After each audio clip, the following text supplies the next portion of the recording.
Wow. Thank you. And good morning. I moved 2,000 miles away from home to attend Wheaton College, where I majored in piano performance, as Julia said. I went there because I was tired of being one of just a few Christians, impatient with those who lived a lackluster faith, fatigued by people at school who just didn't care about learning and wanted to be around people who took both faith and academics seriously. I had a grand dream of what those 4 years would look like. And the summer before moving to Illinois, I was so excited. It was, as far as I knew, the perfect school for me. When I finally moved in, many of my ideas of what it would be like were true of the place. At the start, it seemed like the fulfillment of a dream. I had indeed made a wise college choice. But then reality set in. I realized I no longer had a thick circle of friends who knew me really well.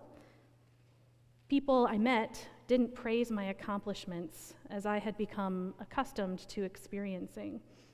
I was no longer the best pianist in my piano teacher's studio, no longer a big fish in a small pond, and slowly the things that had previously given me abundant confidence, the accomplishments that fed my prideful ambitions, were noticeably stripped away, and I was just me.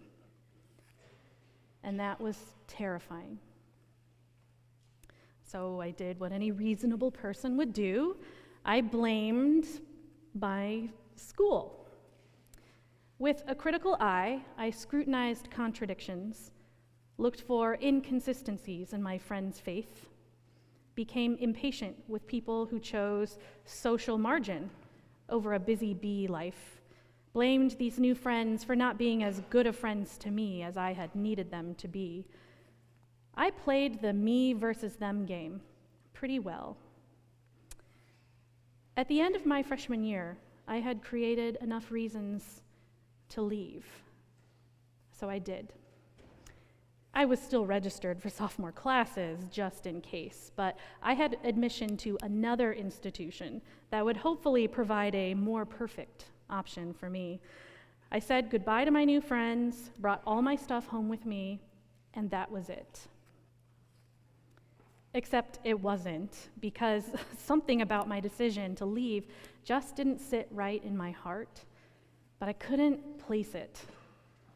My parents agreed that staying was probably foolish if I didn't feel comfortable there, but I couldn't ignore this unease in my heart.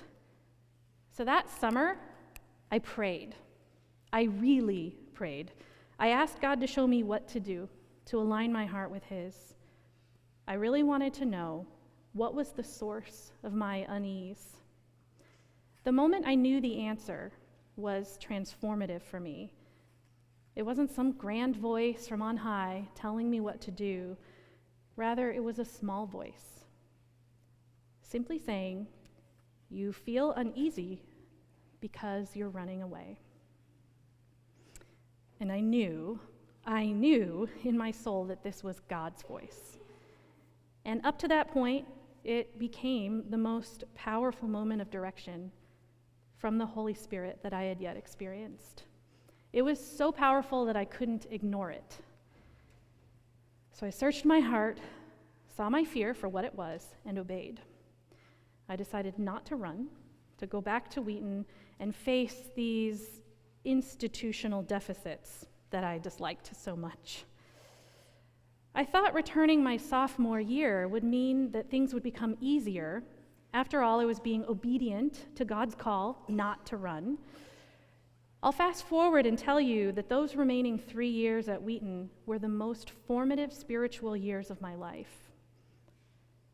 But they looked nothing like what I thought they would. And these years also ended up being tremendous years of struggle, confusion, and fighting for my own identity. You see, I gained closer friends because I was actually honest with myself and with them. I realized that my ideals for a school were perfection, and there exists no such place on earth. But I also realized that I had been living a lie, that all of my worth, all of my value up to that point was hinging on the praises of man, my grades, how many piano competitions I had won, how well liked I was. I had been hanging my hat on these things.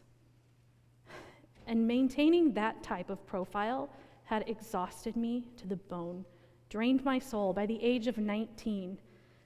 Because when you find your significance in power and accolades, there's no end to the work that must be done.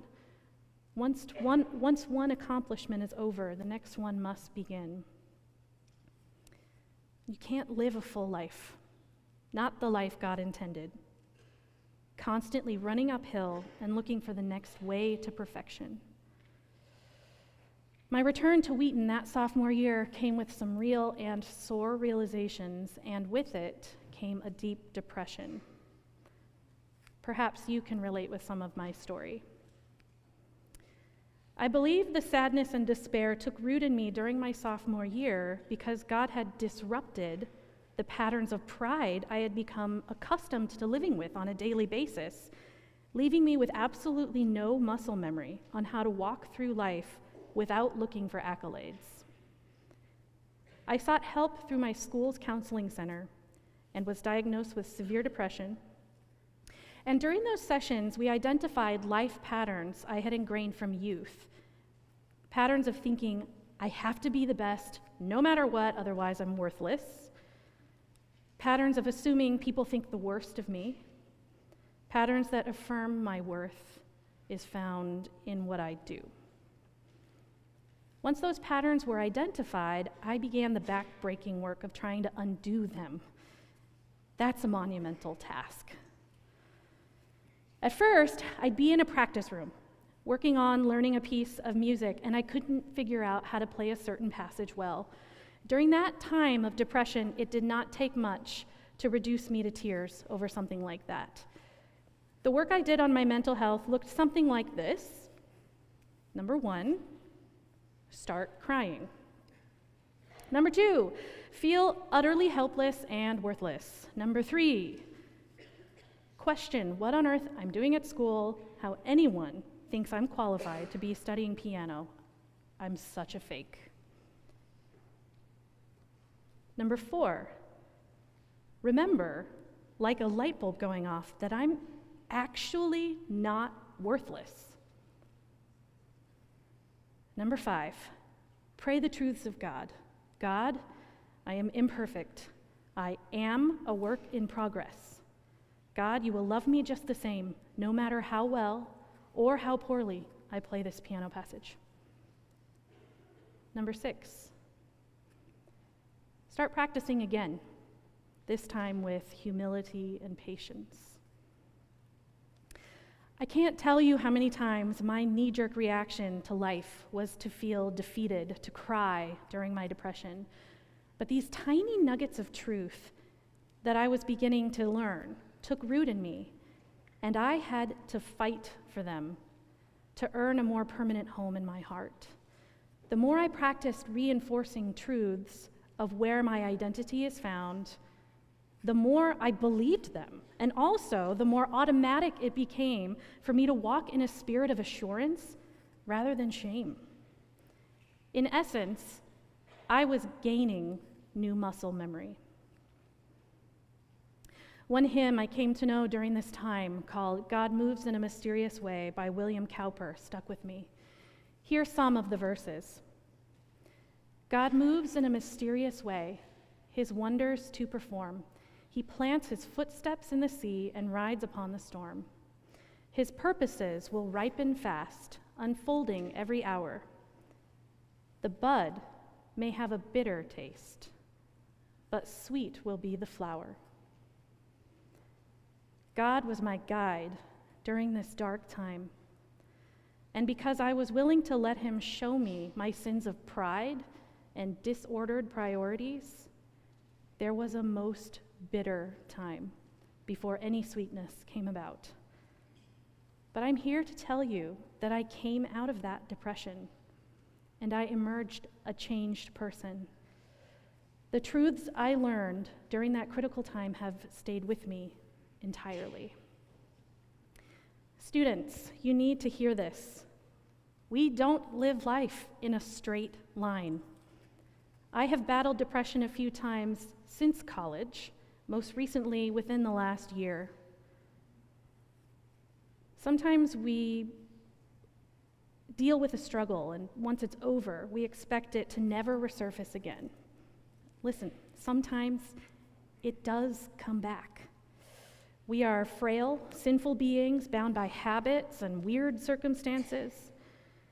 And when I'm in dark places, I long for God's kingdom to come to earth, a place where there is no darkness. But until then, when I am dealing with depression, I now have a frame of reference. I can recognize mental patterns. For me, it's feelings of unworthiness. And I know how to respond because of the work God did in me 16 years ago.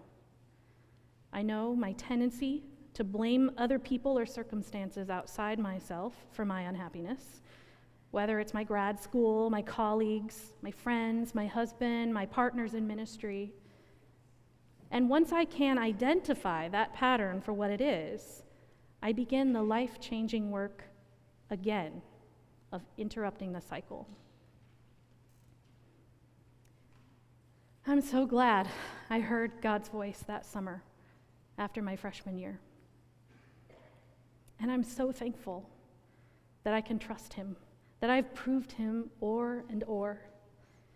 I don't have time to share all the ways that the trajectory of my life was changed because of those remaining 3 undergraduate years, but it's even more significant than what I've mentioned. I tried building a foundation on the wisdom of man, and it failed. I tried going to the most perfect school for me, and I found that it wasn't perfect. I tried blaming other people for my lot in life, and I found a huge plank in my own eye. And the crazy truth about the gospel is that God made himself nothing and ultimately became exalted in the highest place. It is in the gospel that we learn that humility, not pride, truth, not ideals, powerlessness, not power, sincerity, not shame, are the building blocks of a life God intends for us. You may be facing similar struggles, but take heart. Little by little, he can and will do a work in you. And then one day, as sure as the seasons change, you'll realize that the immensely difficult time is over. And you can say, the bud may have a bitter taste, but sweet is the flower. Thank you.